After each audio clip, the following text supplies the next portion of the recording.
বলছেন মা বোনদেরকে বলো, মা বোনেরা, আল্লাহ নবী বলেছেন কোন মা যদি 4টি কাজ করে ছেলে জান্নাতে চলে যাবে। কয়টি কাজ?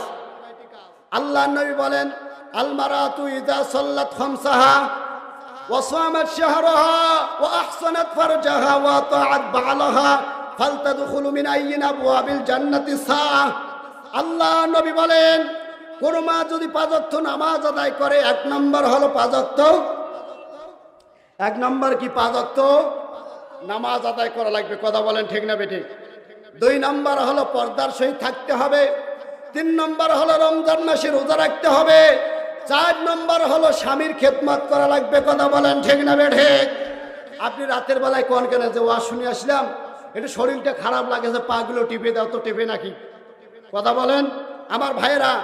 5 আগস্টে বাংলাদেশ দ্বিতীয়বার স্বাধীন হয়েছে। আমরা কিন্তু এখনো চূড়ান্ত স্বাধীনতায় পৌঁছতে পারি।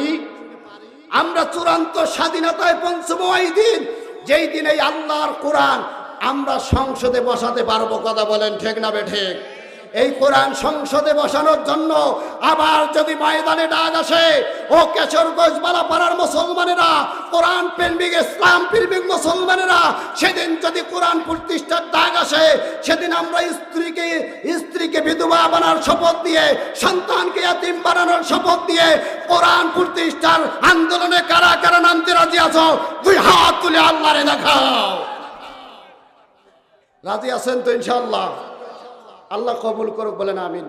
চ্যানেলটি সাবস্ক্রাইব করুন, বেল আইকনটি বেজে দিয়ে সাথেই থাকুন।